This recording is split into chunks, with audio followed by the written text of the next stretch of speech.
Call to order the Grand Island Public Schools Board of Education meeting. This is the October 10, 2024 meeting. Notice of this meeting has been advertised in the Grand Island Independent, which is the district's designated method of giving notice of these meetings. We want those in attendance to know that copies of the Open Meetings Act are available at the entrance to the boardroom.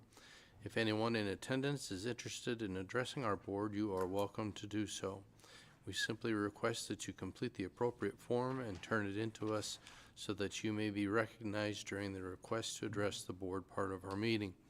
If you have not already completed the form, please see the staff person outside the entrance to this room. Public comment is welcome. We do ask that no signs be brought into the boardroom. Mrs. Dippert, would you please call the roll? Mr. McFarland. Present. Mr. Hawley. Here. Mr. Garcia Mendez. Present. Mrs. Albers. Here. Mr. Sykes and Mrs. Juergens have gave prior notice of their absence, and Mr. Barsonis is running a little late, so he will be here shortly. Mrs. Wilson? Here. Mr. Helinski? Here. Okay. The first item on the agenda tonight is the consent agenda. The consent agenda is to be approved as follows. Items 3.1 through 3.8. This is the consent agenda as published. Would anyone like to remove any items or add any items to the consent agenda? Seeing none, I would move for a motion. I make a motion to approve the consent agenda as submitted. Seconded by Ms. Albers. Discussion? See? Oh, okay, go ahead, Ms. Albers. I know this is unusual. We don't usually talk about consent agenda, but I hope you looked at the staff adjustments, because this is the report where we get to see how many of our staff people did additional credits over the summer, and it's just always impressive to me this time of year how many of our staff members study over the summer and get all of their additional credits. I know it moves them on the pay scale, but I'm just always applaud them every year that they're able to get all of that done. Okay. Any other comments? Seeing none, we may proceed to a vote. Motion passes. Item number 4, request to address the board. Seeing none, we'll move over to item number 5, information items. EL programming update. Dr. Amanda Olivos and Ms. Melinda Sturgill.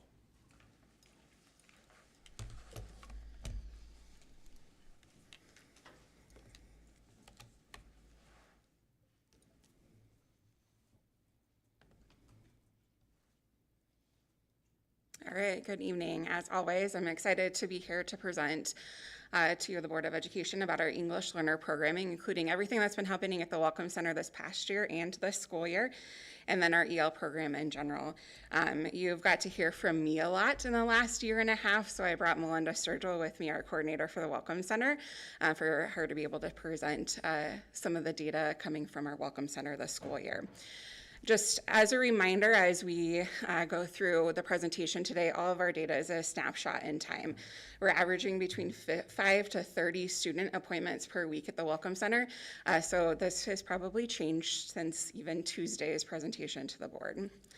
So what makes GIPS English Learner program unique, or Grand Island Public Schools in general unique as well, is that we serve over, we have 59 birth countries represented by our student population.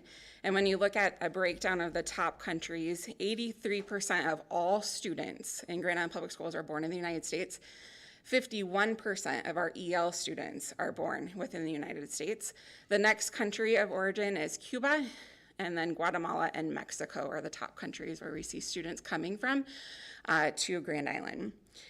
With having that many countries, then we have over 57 home languages represented, English being a little over 54% of our students reported English as their first language, their home language at time of enrollment. 42% of our families are Spanish speaking, and then you see Arabic and Somali are a little over 1%. So with that, we've really built up how we communicate between home and school. And we couldn't do the things that we do in our district without some amazing human beings, including our district interpreter translator, the bilingual pairs that we have in the schools, and our family liaisons. All of them are Spanish English speaking at this time, so we do rely on community members to help support our families who speak Arabic and Somali. And then we have a on-demand phone number that any of our staff members can call at any time, called Tarjumli, that they're able to get a hold of someone via phone to be able to interpret for families at any time. And then of course we rely on our technology, and we use Google Translate and other resources as needed. So why are families choosing Grand Island Public Schools? The reasons haven't changed since the last time I presented to you. Families are coming here because they have work opportunities. Sometimes they do not have employment yet, and they were referred here or recommended by family or friends. And many of our students and families are being reunited with other families members that have already called Grand Island home. We hear a lot about Grand Island being lower cost of living, that it's a safer community to live in, and then lots of just compliments about our school district and the supports that we provide our students. So I'm gonna pass it over to Linda Sturgill, and she'll talk a little bit about Welcome Center and our numbers that we've been seeing through our programming. Hello. So if you don't know me, my name is Melinda Sturgill. I'm not new to the district. This is my third year as the Welcome Center coordinator, but I was a teacher, an EL teacher at Howard Elementary for 21 years prior to coming into this position. So if you don't know where we are located, the Welcome Center is at the Career Pathways Institute. We have been there since 2021. Prior to that, when it started in 2007, we were housed at the Central District Health Department. There are just two of us here or at the Welcome Center, myself, and then our bilingual family liaison, Gabby Gonzalez. We complete the online registration for families whose home language is something other than English. We do a required language assessment called the ELPA 21, and then we pride ourselves in coordinating with schools. When I came into this role, my goal for students and families was for them to go to their first day of school with success. They know where to go, they know when to be there, they know everything about that school as much as we can give them so that they have a successful first day of school, especially since they are new to the country, sometimes new to the town and new to the school. We also give them a lot of community resources and make those connections within our school. As you can see, we have been very, very busy at the Welcome Center. Last year was kind of a year to remember with 989 students coming through our office, and this year, as you can see, we are already at 528, so we're already at the halfway point. Just to dig a little bit deeper into our numbers, the majority of our students coming through the Welcome Center are in that elementary category. If we think about why that is, it's because a lot of our kindergartners are coming in, and that is a big bulk of our students. As far as the first semester, like I said, those August numbers are really high, again, because that's when a lot of our kindergartners are coming in, but also those are the registrations that we complete in the end of May, June, and July. So that's why there is a big number in August. And then you can see how the rest of the semester plays out. And then the second semester. As we start to wind down the year, the numbers kind of decrease. One question we always get is, how many more students are you going to register next month, in the coming months?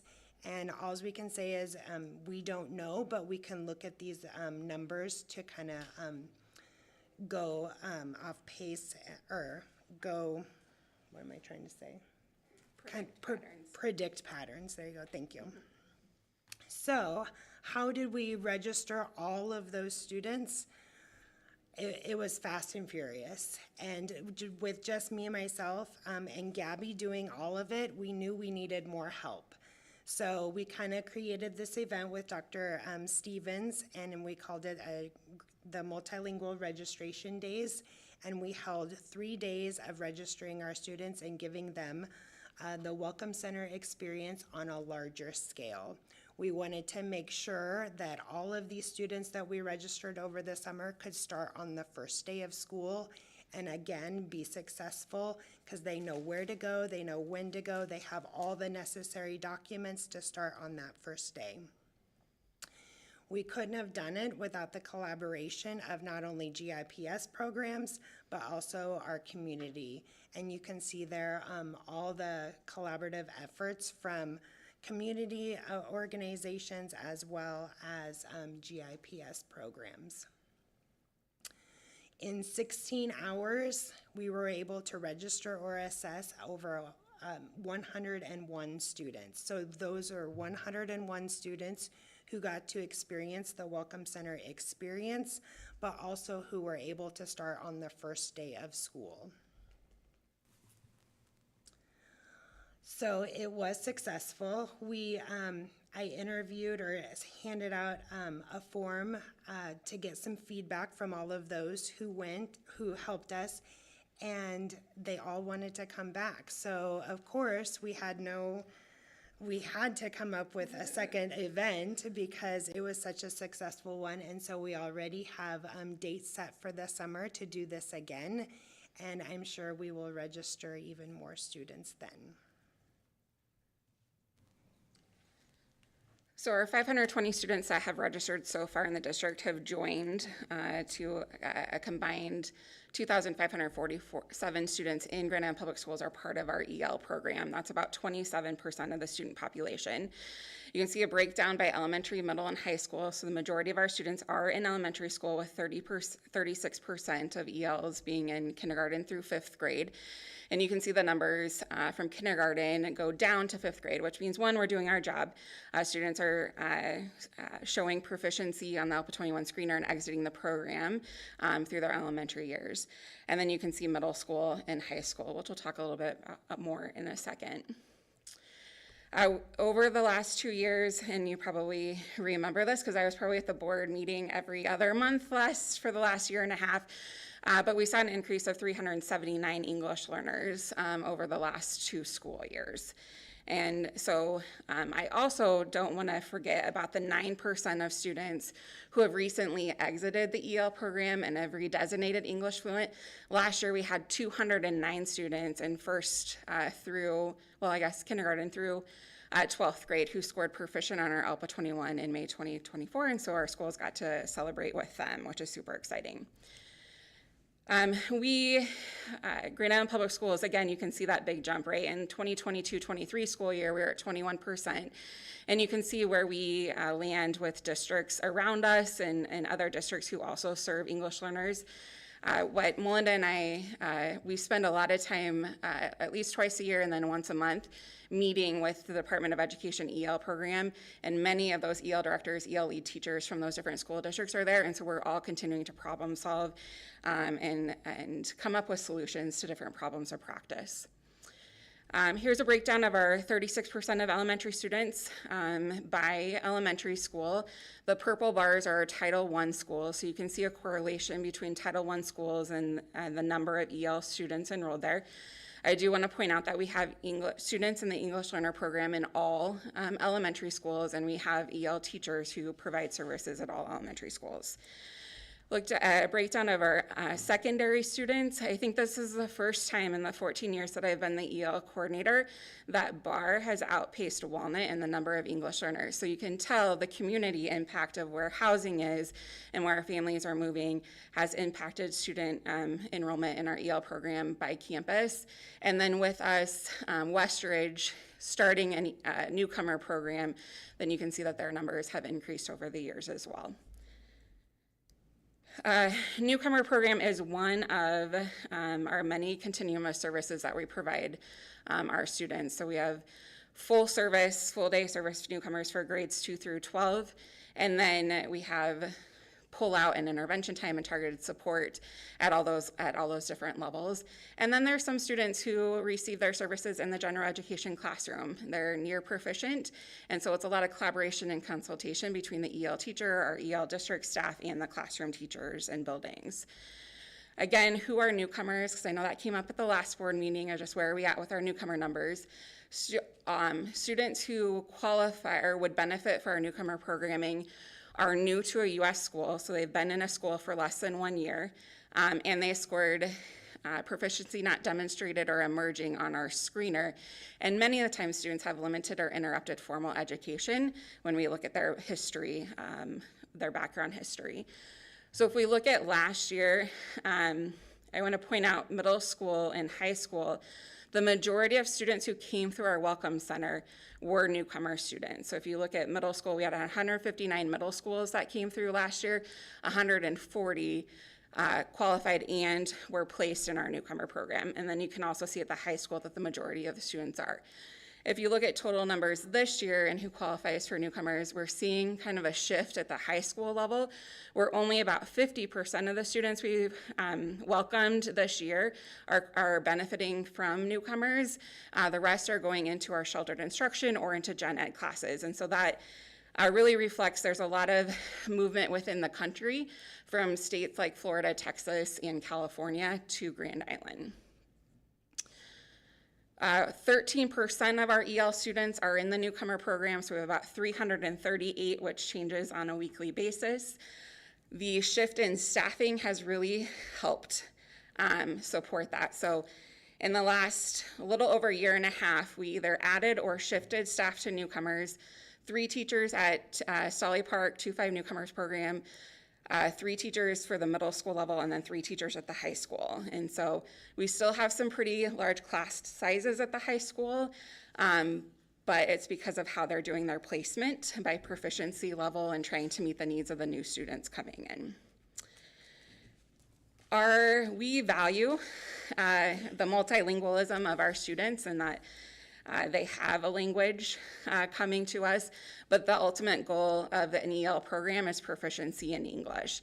And when you think about English, it's complicated. Students are learning social English, they're learning academic language, they're learning content language, and then on top of that, to show proficiency at the school district level for state and federal requirements, you have to show proficiency in reading, writing, speaking, and listening.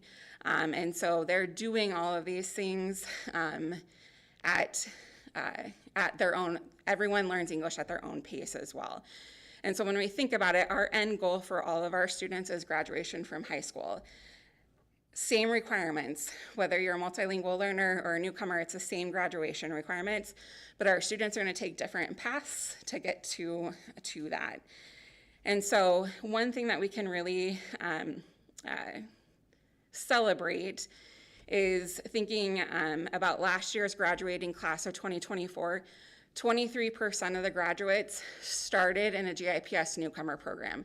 So that's 132 students who graduated last year started in a newcomer program, either elementary, middle, or high school. Their average GPA was 2.54, which was, for the newcomers, the cohort average GPA was 2.74, so not too far off. And then 18 of the newcomers graduated with a GPA of a 3.5 or higher. That's not just an anomaly for this year. Pat Larson and Corey helped pull data for that, and you can look at the numbers from the 2023 and 2022 graduating class. So again, what makes Grand Island Public Schools unique, our Welcome Center, newcomer programming, having EL teachers, and just the supports that we have to really meet the individual needs of our students. What I think about constantly is staffing. We have some open elementary EL positions that we just never filled. And then we have a 612 EL curriculum instruction specialist that would really help with some of the professional learning needs that we need at the secondary level, because I constantly am thinking about general education classroom teachers, grade level teachers, specialists, with Specials Explorer, Academy classes, just making sure they have what they need to support our English learners that are in classes with them. And luckily, being on the L4L team, we've been able to, and working with the curriculum coordinators, we've been able to embed some of those things in the professional learning that we provide. But I always know that there's going to be more that's needed. So with that, we'll open it up to questions.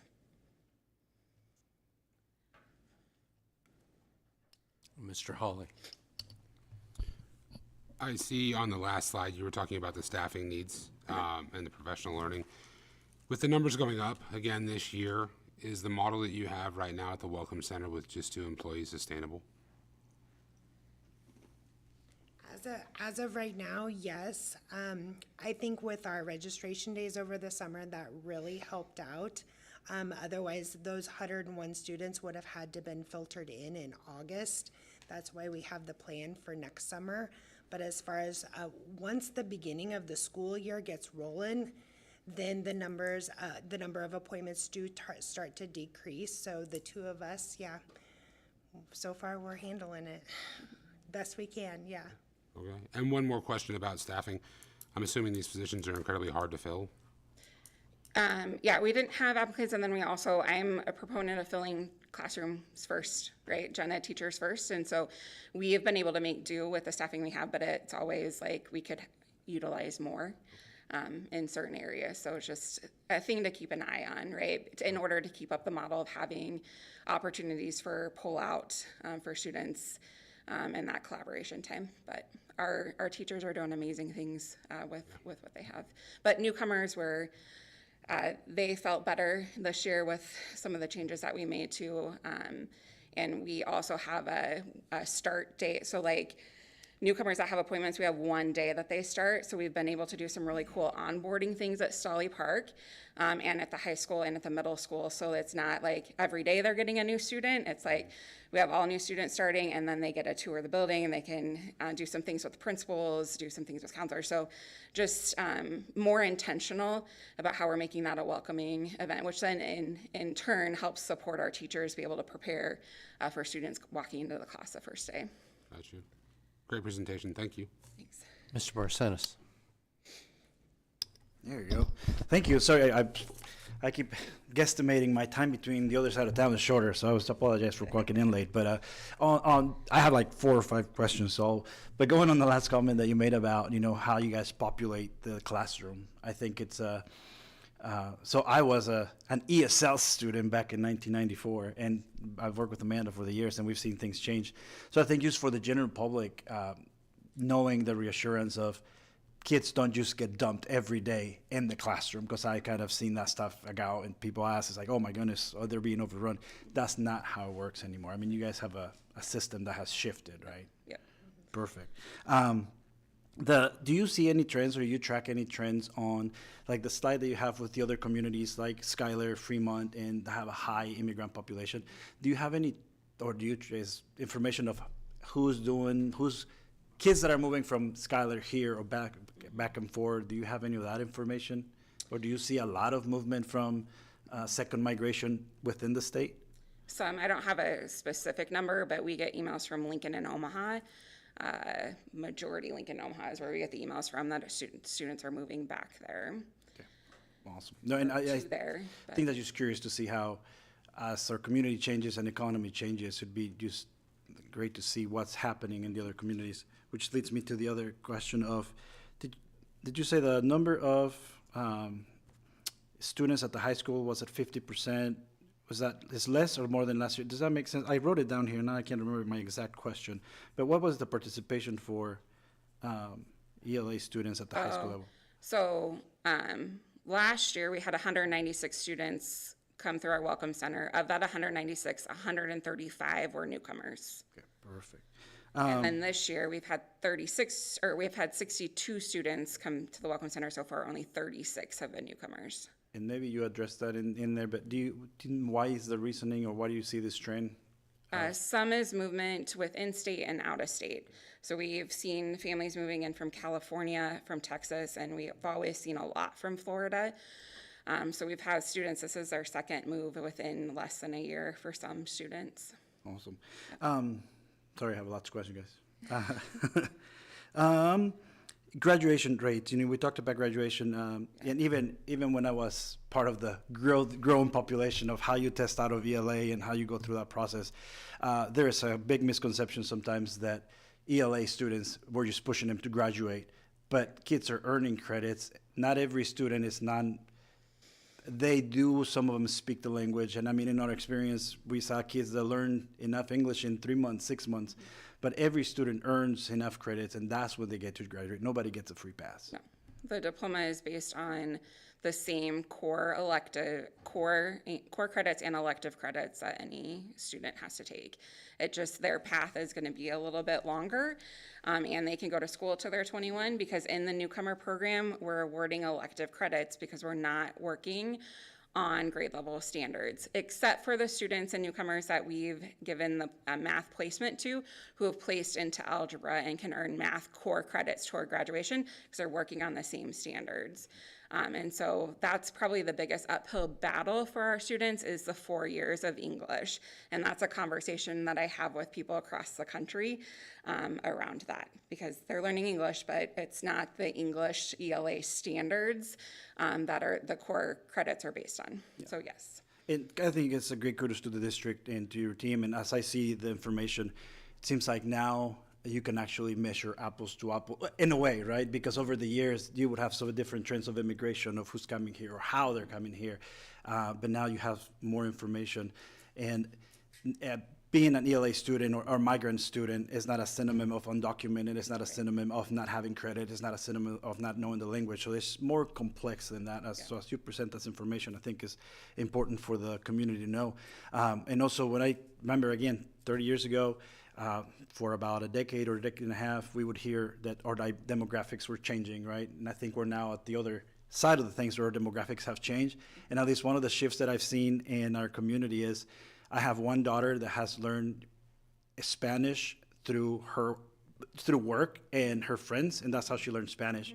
And now I have my sixth grader coming home humming songs in Spanish that I mow the lawn to. And I'm like, where did you, well, I learned it at school. So I guess when it comes to the English and the richness of what's happening in our community, I see a lot of our neighborhood kids do that. In our house, we'll do Spanish words here and there. And now you have a mix of the Anglo community student population. There are many that are learning a language just because of contact. So thank you for entertaining my questions. Yeah, thank you. Mr. Garcia Mendez. Thank you. I guess I was also an EL student growing up in the school district, Lincoln Elementary. We were talking about during L for L, how I remembered my first day at Lincoln Elementary and already doing the testing.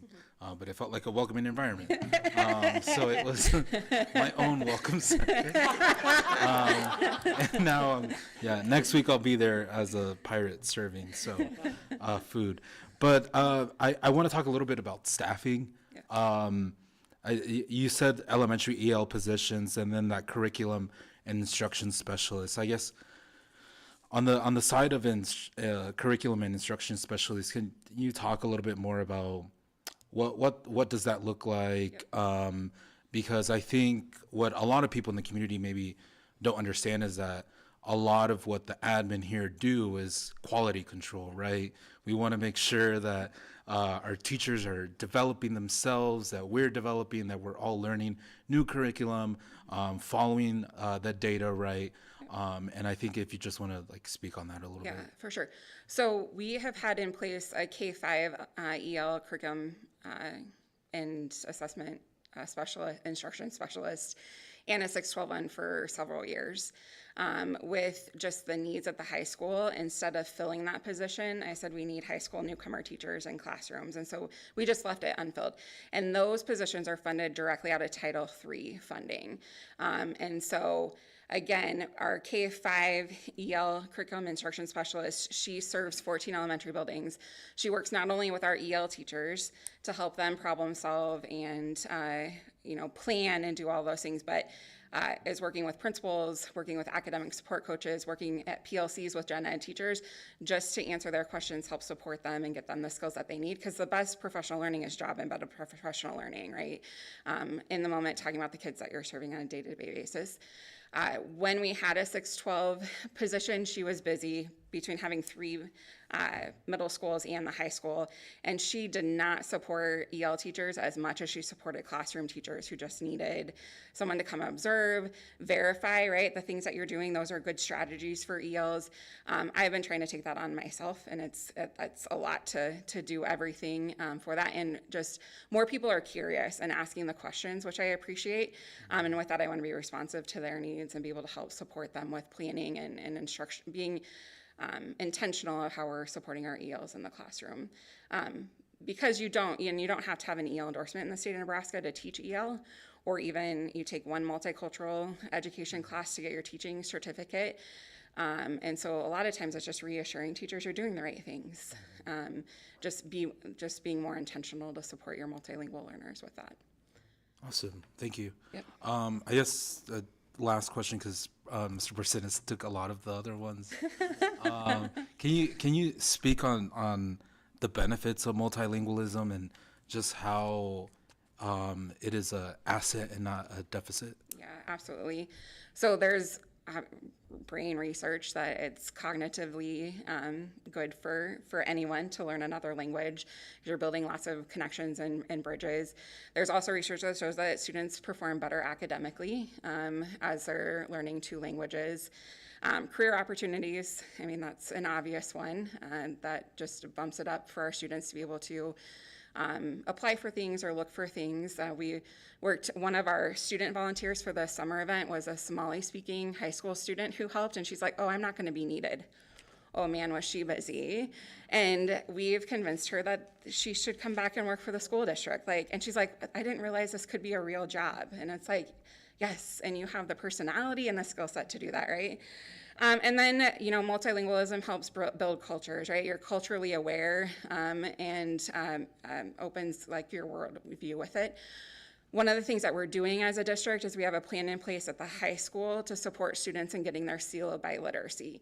So our students who are in AP Spanish or in the Spanish for Spanish speaker classes, if they meet the criteria set by the state of Nebraska, they can submit an application to then be awarded that seal that says they show that they're proficient in their first language and in English, and then that's awarded. And so we just started that, and we had a student who scored high enough on our AP test to be able to apply for that. So we're tracking her down to get her to apply for that, and to work with our students that are in Spanish for Spanish speakers class to start moving forward with that too.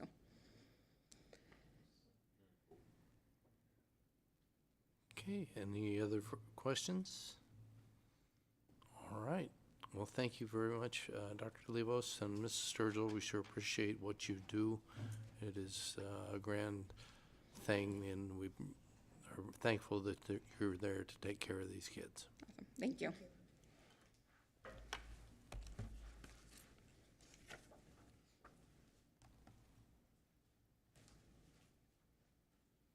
Okay, item number 5.2, sale and purchase of real estate. Mr. Dan Petch.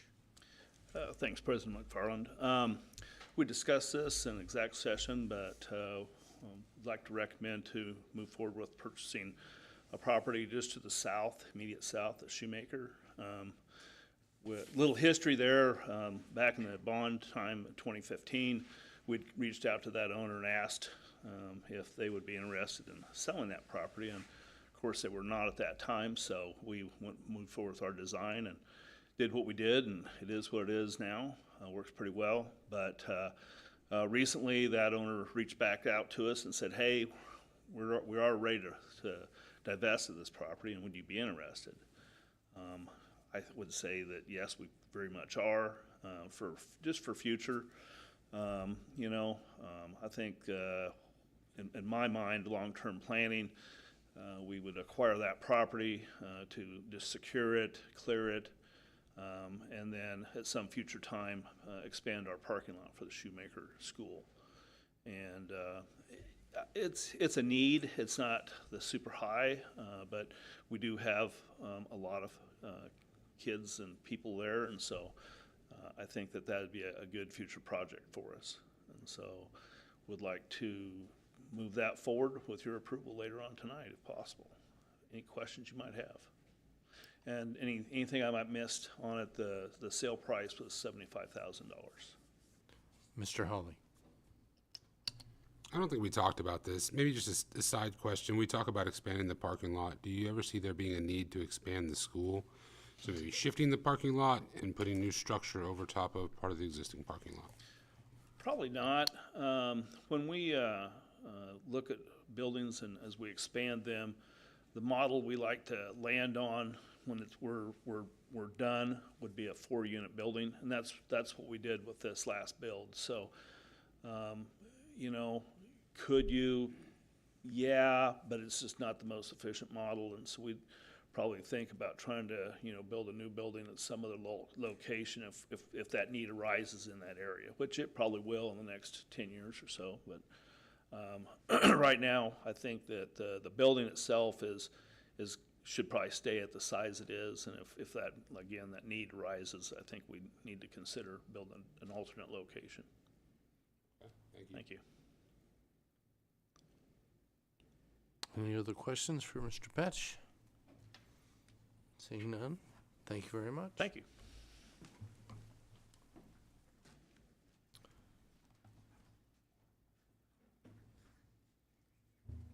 Item 5.3, policy. Mr. All Matt right, Fisher. everybody's favorite time.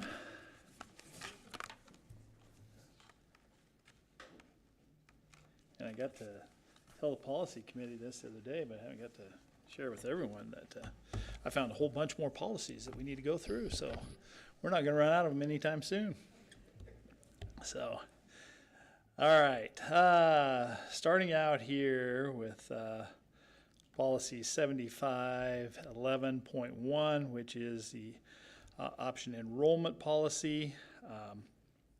This policy, we are required to pass an updated resolution that indicates the numbers that we will accept in various programs each year. So this actually is on both as an information item and an action item. Because that resolution has to be approved by statute in October for the following year. So when we're talking about this, we're actually talking about numbers that we would accept for the 25-26 school year. Everything in the resolution remains the same. The only thing that's changed is when we get to the appendix that is attached to that resolution, which basically identifies the numbers for each of the various grade levels and the special programs. We did change some of the wording up at the top. It's very similar to what it was previously, but that wording is changed somewhat. As far as the numbers that are listed as we go down through this, for each of the grade levels, in kindergarten through 5th grade, those basically are the low end of our grade bands. And those were the same as what they were last year. We did not list anything in 6th grade through 12th grade last year. As Dr. Stevens has worked with option enrollments this year, she's just felt like maybe there's a need for us to go ahead and fill some numbers in. Just basically to make sure that we don't put ourselves in a situation where we're overcrowding anything, and that there's an expectation that we would accept students when in reality we don't have the capacity to do that. So we did fill those numbers in this year. And then as far as the specialized programs, when you get down to the bottom there, as far as the Success Academy, Ombudsman, and our EL programs, in each of those cases we've listed numbers there, and we know that we're going to reach those numbers, so we really are not accepting any option students into those programs. And then again, when you get down to the bottom there, that language around the special education, we've modified that just a little bit again this year. If you remember last year, previously we would have listed the number of special education students that we could accept in any of the grade levels, and more than likely that probably would have been 0 because we are typically at capacity with the personnel that we have. But the statute has said that we have to look at each one of those option students for students that have IEP on a case-by-case basis. So again, that's what the language there at the bottom spells out, that we're going to look at those on a case-by-case basis. Any questions about that policy? And as I said, we're going to have this also as an action item tonight, and look for the board to pass a resolution around this so that we're in compliance with the statute and have it passed during the October. All right. No questions on that. We will move on to the next one, which is policy 4419, general fund cash reserve. This is an exciting one because it is a brand new, totally new policy to the district. When we did the bonding that we did for the QC Puff bonding, and we had our ratings call, one of the things that they asked about was, do we have a cash reserve policy? Well, we certainly have a cash reserve practice, what we've always worked for, to try and have that 3 months of expenses held back in reserve, but we did not have a policy. And so Mr. Harden basically worked to develop a policy. We had it reviewed by the attorney. And so the next time that we're in a rating call, we will be able to positively respond. Yes, we do have a policy. And really the policy is just simply a reflection of that practice of having the 3 months. It's worded pretty broadly so that we're not roping this board or any future boards into any, corner where, they don't have those funds on hand, because periodically you are going to dip below what your expectation is, and so the language that's around that is geared towards that. So, any questions on that? All right. Then on to policy 8350, permission to leave school. This is a policy that was just up for review. Shared it with had it reviewed by district leadership and, actually Mr. Hubbard at the high school, because most of what's in here applies to the high school, reviewed it, said basically it still aligns with the practices that we have in place. So again, it's just simply a review, not proposing any changes here. Questions on that one? All right, then on to 8360, boundaries and boundary changes. Same thing here, not looking to change this policy, just simply reviewing it. Again, it just basically spells out that, the school district will have attendance boundaries for the various schools that we operate, and that those boundaries can be adjusted periodically as need arises. Questions there? All right. And then we have 8516, which is accommodating students with special dietary needs. We do have a few changes that, as we had both nurses and our dietary staff review this, they recommended that there were a couple of wording changes that we probably should consider. And the first one here, as you read that paragraph, an individualized health care plan and an emergency care plan. Well, the terminology that's currently being used is no longer emergency care plan, it's an emergency action plan, shall be developed. So recommendation was that we change that language to match what is currently being used.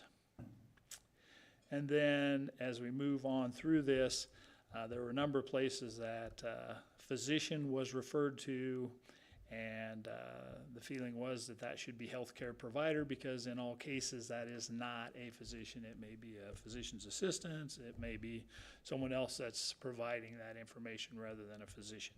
So healthcare provider was the change in terminology. Also wanted to add that number 5 that you see there.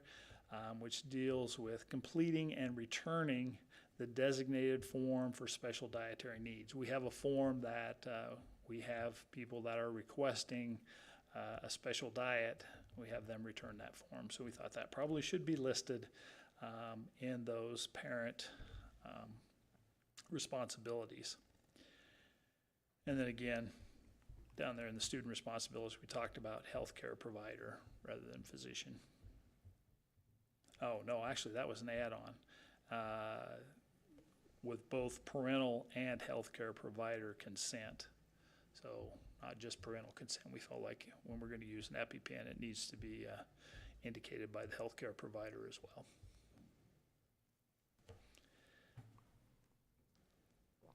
And then again, healthcare provider, healthcare provider, healthcare provider. Questions on anything there?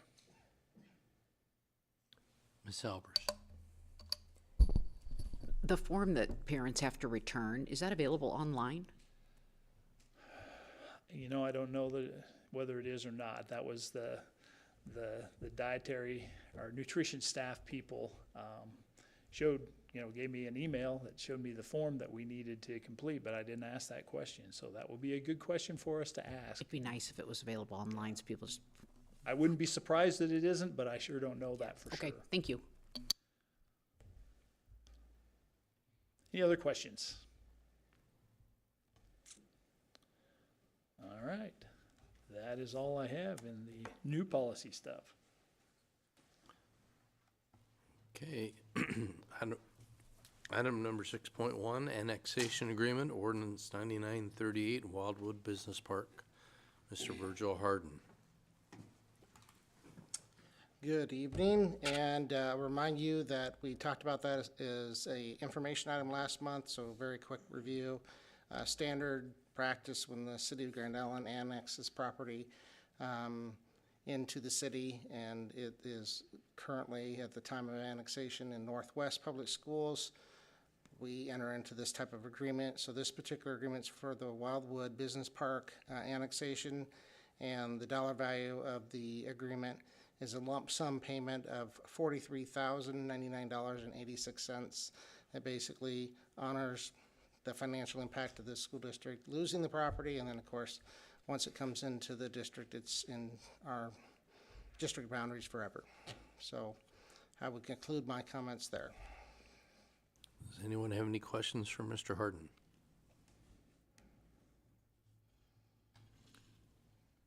Okay, at this point, I would entertain a motion. I make a motion to approve the annexation agreement for the Wildwood Business Park, City of Grand Island, Ordinance 9938, dated 8/22/23, as submitted, subject to approval and acceptance by Northwest Public Schools. Second by Ms. Albers. Discussion? Seeing none, we'll proceed to a vote. Motion passes.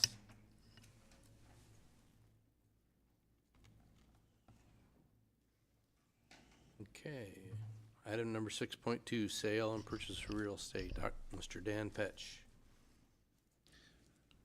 So I don't know if you have any questions that came up in the last 5 minutes. If you do, I'll answer those. Otherwise, let's go. Okay, seeing none, I would entertain a motion.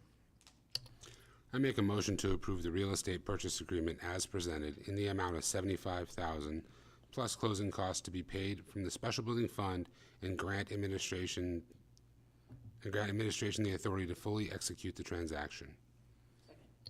Second by Ms. Albers. Discussion?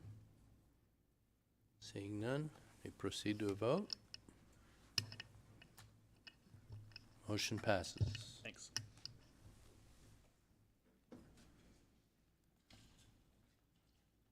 Item number 6.3, emergency closings. Mr. Matt Fisher. Okay, these are policies that, for the most part, looked at last month. So hopefully it should be pretty straightforward. Some of them are just reviews. This first one being one of those. simply the procedures that we have in place, the policy that aligns with that for when we have to close the buildings. Again, it was just a review. There was nothing proposed to be changed there. Questions on that one? Seeing none, I would entertain a motion. Hold on, there you go. Make a motion to approve policy 5232, emergency closing as presented. Second by Ms. Albers. Discussion? Seeing none, may proceed to a vote. Motion passes. Okay, policy 5310 on student transportation. Just one change in this policy. Previously, we had it reading that the state of Nebraska requires such transportation to be provided for elementary students. Well, actuality, we are required to provide that transportation for all students, regardless of whether they're elementary or other grades. And so we are simply proposing that we cross out that elementary. Otherwise, the policy basically is all right where it was previously.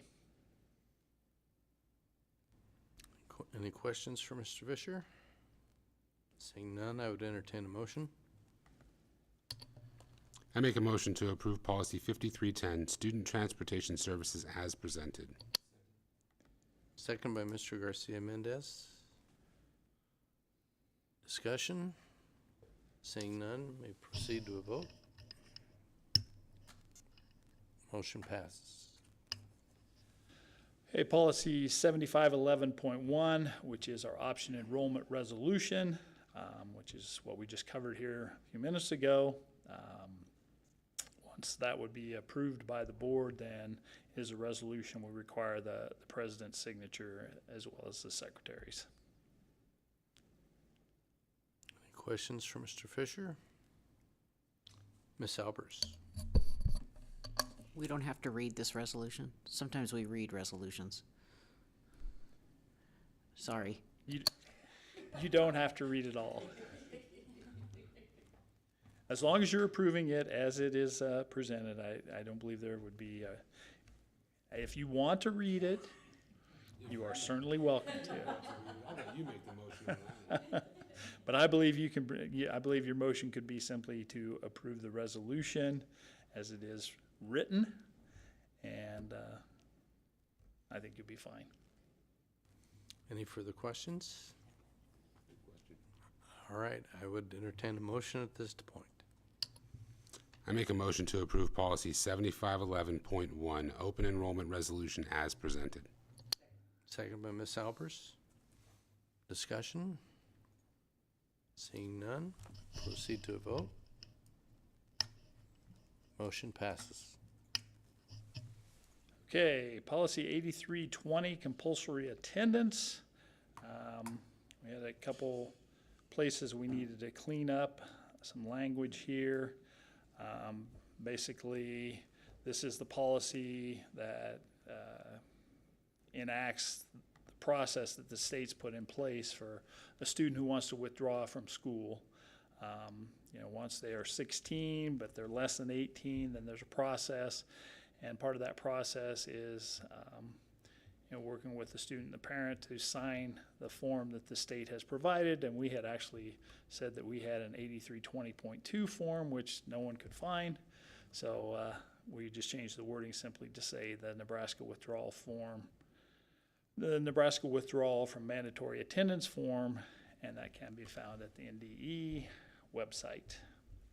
And then later on, it was also referenced again that you would use that 8320.2, and again, we just changed that to that withdrawal from mandatory attendance form. And that is all that is being proposed to be changed in this policy. Any questions for Mr. Fisher? Seeing none, I would entertain a motion. Make a motion to approve policy 8453, student suspension, expulsion, and mandatory reassignment as presented. Seconded by Mr. Garcia Mendez. Discussion? Oops, did we do the, I think we skipped one. I think we I skipped think the one. motion was on Right. the next one. Be on 8320. So policy 8320, as presented. I'm frozen. Okay. Do I have a second? Second by Ms. Albers. Discussion? Seeing none, proceed to vote. Motion passes. All right, now we'll go to 8453, student suspension, expulsion, and mandatory reassignment. And this policy, again, has one minor change that we are putting in here because the NDE Special Education Department felt like there needed to be a specific wording around the exception for pre-kindergarten through second grade student. The guideline that's in place now under statute is that you cannot suspend or expel pre-kindergarten through second grade students. And so there was a language in here where we were going to implement alternative disciplinary measures. We just had on a case-by-case basis, but they felt like that should say alternative disciplinary measures inside the school on a case-by-case basis. So that is really all that's being proposed to be changed in this policy is simply, and this was a policy that was just adopted last year because we had to make that change because of the change in statute. Any questions for Mr. Fisher? Seeing none, I'd entertain a motion. I make a motion to approve policy 8453, student suspension, expulsion, and mandatory reassignment as presented. Second by Mr. Garcia Mendez. Discussion? Seeing none, may proceed to a vote. Motion passes. Thank you, Mr. Fisher.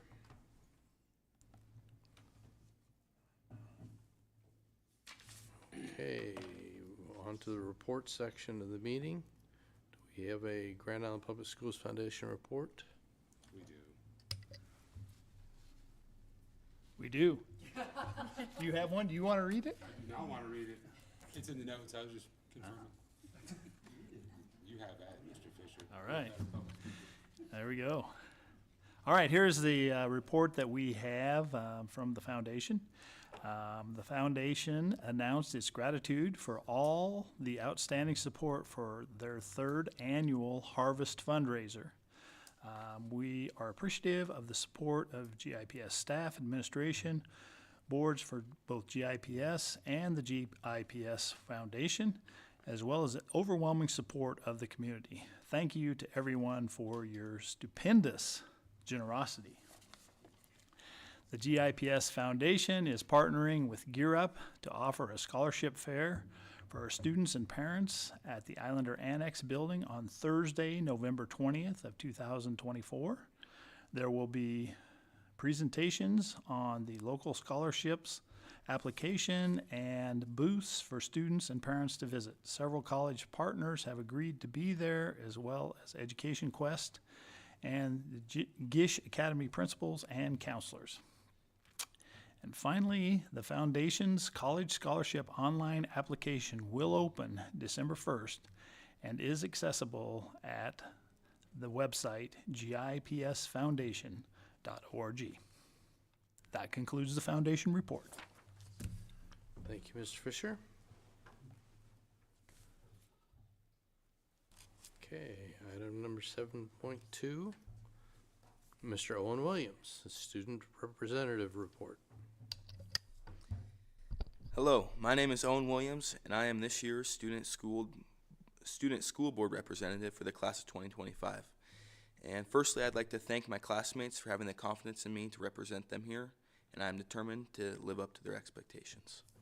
A few activities I'm involved in include football, student ambassadors, FCA, hooligans, track, and intramural basketball.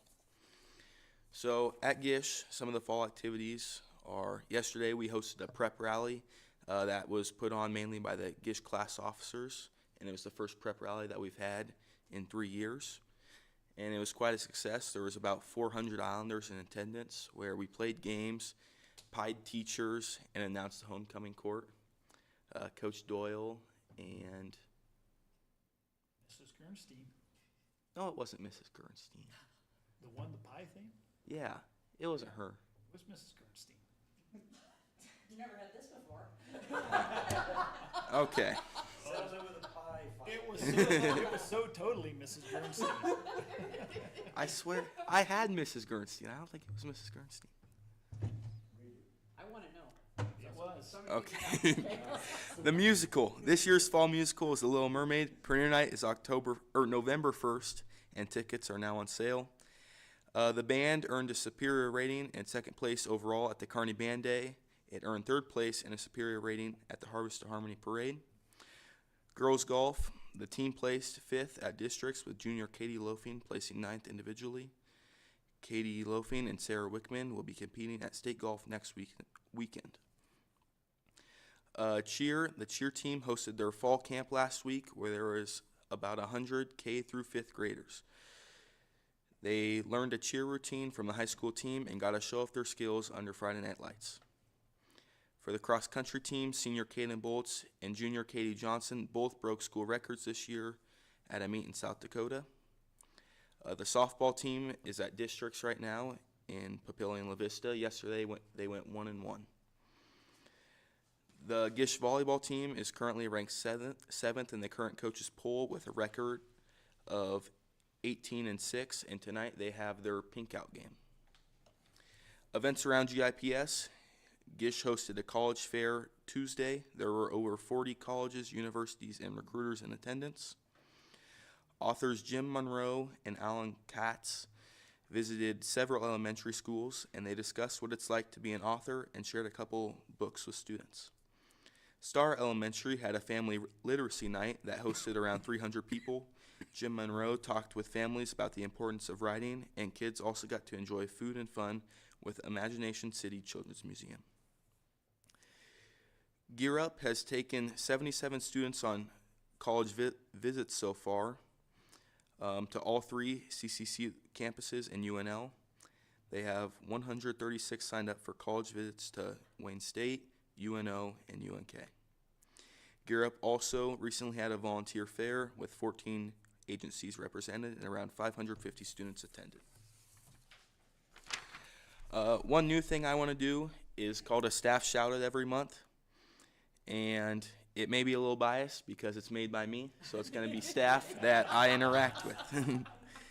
So with that being said, this month I want to recognize Dennis Shelton. Dennis is a member of the great janitorial crew that we have at Gish, and like many members of the janitorial team, Dennis is up before the sun to make sure everything is put in place for the students and staff each day.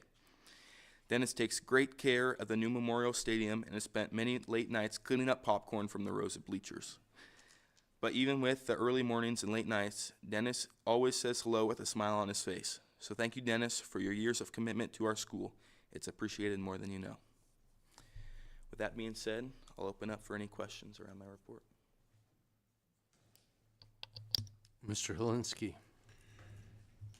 On your staff shout-outs, is that being recognized through an announcement through the school as well, besides just here at the board meeting? I will certainly talk with the principals and admin there, and hopefully we can do that. I love it, by the way. I just want to make sure they get recognized Yeah. in the school as well. I agree. Any other questions?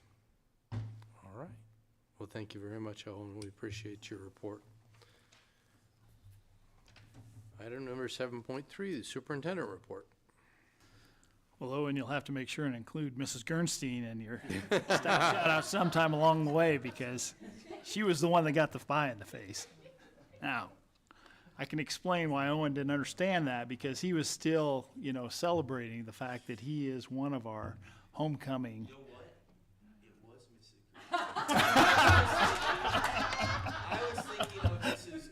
Gordson, an English teacher. It is not her. All right. Well, good. I'm glad we got that straightened out.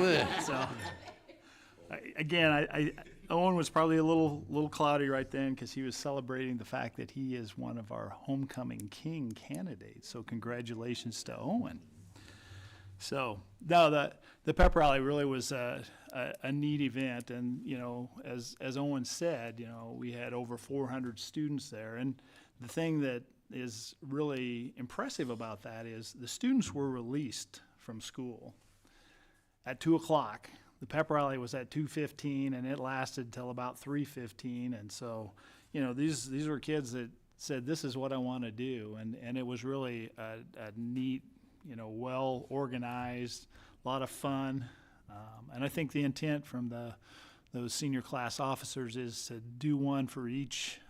Do one for the winter season, do one for the spring season. And it was neat because they recognized not just sports, they recognized the play, they recognized the band. So kudos to you guys for putting that together. I think that's going to be neat, and I think it'll grow. I think that everybody had a good time, and hopefully they tell their friends, hey, let's make sure we go when we have the winter one. So good job on that. You also mentioned the career fair, or the college fair, excuse me. Along with that college fair, want to thank Eric and Carlos for being up there doing some voter registration. So they were there that morning as well, and hopefully got a few of our students signed up for that important life opportunity to be a part of the voting public. So this week we had our parent-teacher conferences. The high school and the middle school and the elementary all had conferences on Monday, and then Tuesday night we had elementary, and then Wednesday night we had high school and middle school again, and then this morning we had conferences for all schools throughout the morning, and then we had teacher plan time in the afternoon, and then we didn't have school on today, and we won't have school tomorrow. And everyone, and the teachers and so on, not everyone, because those hardworking custodians that you mentioned, they'll be still hard at it tomorrow, but the teaching staff, it does have tomorrow off. Wanted to give you a heads up, our November 12th Parent Advisory Committee, we're going to have John Spots from the School Boards Association in to present the presentation that he gave actually to the school boards across the state when they did their area membership meetings. And I know some of you had the opportunity to hear him speak. And basically he's just talking about some of the challenges that education is facing. And so Josh had suggested that might be something for us to bring in for our parent advisory. And I got a hold of John, and he said, yeah, he'd love to. Was it Lisa? Just to correct the record, it was Lisa Albers. Sorry, Lisa. So anyhow, John was happy to come. We talked about both the date for parent advisory and key communicators because we really thought he'd be good for either. He was available on the parent advisory date, so we'll have him here in November. So, as you're signing up for those committees, keep that in mind that he will be here for that one. Today I spent the day in Lincoln. I'm not sure how exactly I got invited, but there was a property tax reform workshop that it's actually a 3-part workshop that's being put on by the Nebraska Chamber of Commerce. So there were senators there were superintendents from a handful of schools, and different business people from across the state. So it was really today was all about how did we get where we're at, and so it was very very instructional, but it was good. It was I definitely learned some things today, and then we're supposed to do a couple follow-up Zoom meetings here over the course of the next couple months, and I think the idea is really to kind of set the stage for conversation around tax reform as we go into the next legislative session. So that was good. The other thing that since I didn't get Lisa credit for talking about John Spots, I'm going to give her credit. Got the School Boards Association publication listing their highest achievement award level winners, and did want to note that Lisa has achieved that level 8. There are 10 levels, and there are not very many people that get to level 8, so congratulations to her on that. And then also wanted to note that she is being recognized for the Excellence in Action Award given by the YWCA. So October 24th, I think 6 in the evening, and we will be there with a table to support her in her selection to that award. So that is all I have to report. So I would take any questions anyone would have. Mr. Hurd. Thank you. You said John Spots is coming for the parent right group. Do you think he could come to the stakeholder group too, or? The key communicators? Yeah, key communicator. He was not available. I did. I shared both Okay. Our next date. You know, and he maybe could come later in the spring, you know, obviously I think the presentation that he'll give will probably be relevant whenever. Yeah. So we might try and fit him in the spring for key communicators. Awesome. Any other questions? All right, thank you for Mr. Fisher. Notification of upcoming board meetings. The regular Board of Education meeting will be Thursday, November 14th, 2024 at 4:30 p.m. Board Education Retreat, Thursday, November 14th, 2024 will be following the regular Board of Education meeting. At this time, we call the meeting adjourned.